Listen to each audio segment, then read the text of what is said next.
Over a few hours, police arrested high-profile activists, the head of a banned pro-independence party, and 3 Hong Kong lawmakers. They've also successfully blocked permission for a Saturday demonstration. All summer, hundreds of thousands have taken to the streets undeterred by clashes and crackdowns. But this marks a new level of pressure, with Beijing also signaling what it's prepared to do, releasing this video of paramilitary police running anti-riot drills against umbrella-wielding opponents, just a few kilometers away on the mainland. It's made for an unpredictable scene on Hong Kong streets, where it's now already well into Saturday, and that's where tonight's special coverage begins, and where Adrian joins us now. Ian, so I'm right here where the main peaceful protest was supposed to begin later today before it was banned. Whether it goes ahead, whether protesters move, depends really on whether those protesters choose caution or confrontation, and frankly, there are signs of both.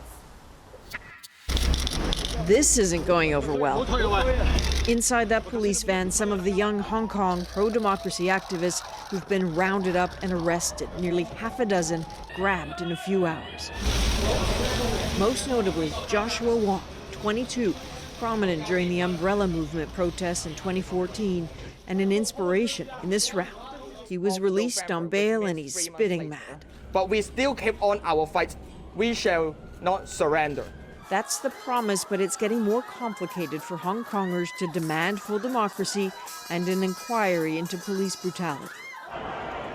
Organizers of the massive peaceful protest this summer had planned another for Saturday. It was banned. They tried to appeal and lost, so they had to cancel the official march. Do you think, though, that this will make it even more tense, that some people will be angrier and be tempted to go out? I really do not want to see clashes happen. I also fear that it is human nature that when peaceful people come out again and again and our peaceful demands, legitimate demands, are not heard, it's human nature that Hong Kong people or any other people would become more radical. And certainly the anxiety is rising. That's activist Jimmy Sham. This week, he and a colleague were attacked in a restaurant. His friend beaten trying to protect Jimmy. And Jimmy's phone is full of threats. They're blocked. It would be good for Hong Kong if you die, one message says. Pro-Beijing voices angry with all these activists are getting bolder. As we start to talk with Jimmy, a man yells at him in the background. What's that man yelling at you? It was a homophobic slur, a common insult now. Are you afraid? Yes, I'm afraid, but I will stand firm with Hong Kong. But you won't go out tomorrow? I can't because it's illegal. Yeah. I need to protect myself and fight with Hong Kong. Did they win? Huh? Did they win? Did the government win? No. No country can always win over its people, he says. The people eventually win. The activists need that sort of optimism because the intimidation tactics being used against them are getting more serious. In the face of that, how to stay firm. Any way they can. Video like this is shared widely on social media because at 10 p.m. almost every night, the bellows from the buildings. Hong Kongers yelling, "Add oil." In other words, fuel this fight. They may want to. The world waits to see if they will. So, Adrian, after bans and with arrests, is there any sense of how the day is going to unfold? So hard to know. I mean, one thing I can tell you for sure is those arrests really infuriated people, energized them in an odd way. The protest that was supposed to start in a few hours just in the park beside me here, we'll see if they show up.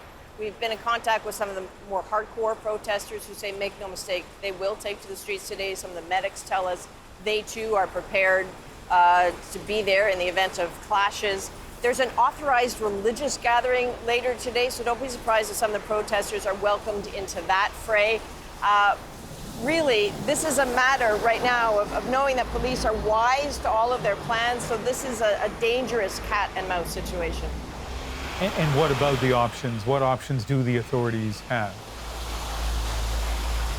You know, I think what we have to keep in mind is that there is a date here, October the 1st. China has its eye on that date. That's the 70th anniversary of the People's Republic of China. They want this over by then. So the urgency is ramping up. The protesters still have a phenomenal amount of public support.